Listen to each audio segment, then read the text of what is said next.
Well, hey everybody, welcome to more in week 2 of our Q&A question and answer series. We're really excited about this series. As we've said the first week, I hope that you had a great time in group last week, or at least in the Devo here on our More site.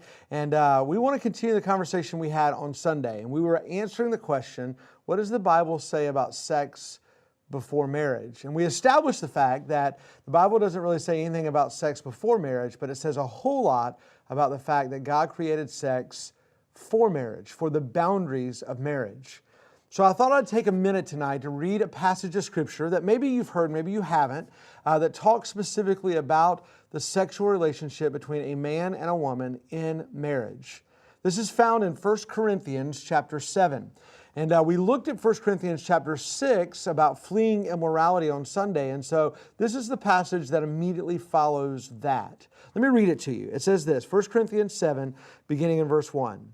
Now in response to the matters you wrote about, it is good for a man not to use a woman for sex.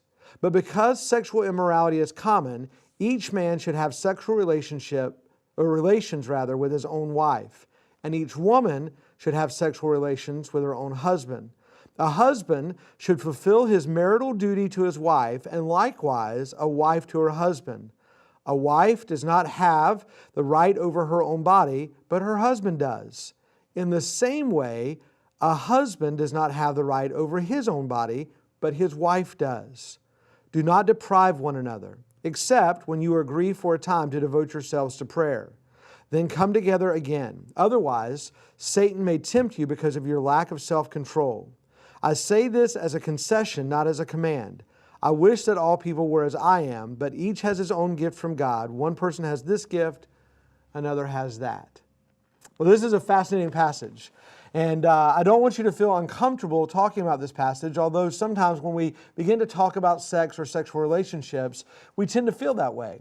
Paul makes it very plain that there is a real problem with sexual immorality. And because of that, he says, think about the boundaries or the protection that comes in a marriage relationship. But once you think that way, make certain that you set those boundaries and keep those boundaries for a purpose. Now, here's the truth. God uses the marriage relationship as a beautiful picture of Himself connected to us. And so it's no wonder that He would allow Paul to write under inspiration these words concerning who we belong to and how we treat one another and how we help one another, even in regard to sex. Of course, the major thrust in this paragraph is that sex is designed for the fulfillment of each partner in marriage. Paul doesn't say to the husband and the wife, demand your sexual rights. No, instead he says we're involved in a way that we both have rights towards each other. And in fact, when we marry one another, we give up our sexual rights to our partner, to our husband, or to our wife. You see, nothing is more destructive to marital happiness than when someone or another mistreats those rights or demands rights that are not theirs. So what Paul says here is extremely important to us, and it reminds us of the beautiful gift that God gave to us when He gifted in the marriage the sexual relationship. So if we understand that this is going to make a big difference in our marriages, then we need to reflect and see why. Sex is designed for the marriage so that we have no control over ourselves within marriage. We need each other to minister to each other. That's how God designed us to be. I help someone else, and that becomes a blessing for them. Jesus said it this way in Matthew chapter 16, verse 25, if you attempt to save your life, you will lose it. So His law, or what He says is, we're designed to relate and fulfill the basic needs of the people who are around us.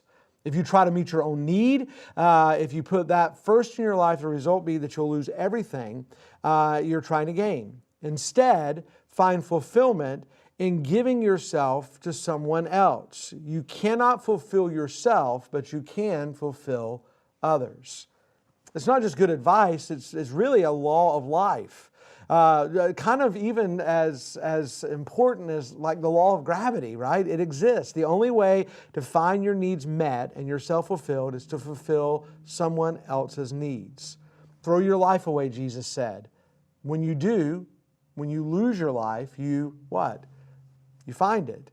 And that's what sex is all about. It's not designed to have your needs met, but to meet another's needs.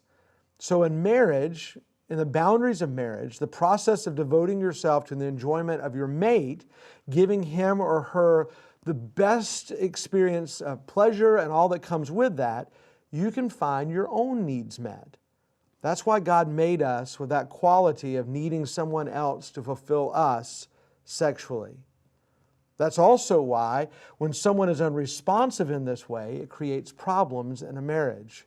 It divides us. God has given us the ability to give a gift of love in response to another person. And the joy of doing so is what creates that ecstasy of sexual love in marriage. Let me say this as we close out and make a couple of quick observations. He did say that if both are agreeable, if there was a period of time, if there was a season where you both agreed for prayer or something else to not fulfill that part of your marriage, then both agree together on that. He also said that we do not own ourselves, that we, when we marry our partner, give ourselves to that person. So there's a real need for us to be careful here, for us to make certain that we stay connected in those sexual boundaries found in our relationship of marriage. And not just to be safe in those boundaries, but to make certain that we fulfill the needs of the one we're married to. Maybe your prayer would be something like this. Maybe you would, even though it makes you a little uncomfortable, would be thankful today that God would be frank in matters like this, that He would give us honesty for us to consider and think about. And then maybe our prayer would go something like this as well. Lord, teach me the beauty and the glory of the joy of sexuality in my marriage. Help me to learn to express it in ways that honor You and fulfill what You've called me and my spouse to be. Maybe your perspective towards sexual intimacy in marriage isn't consistent with all the other areas of your life. Maybe there's some things askew. Maybe there's some things out of place.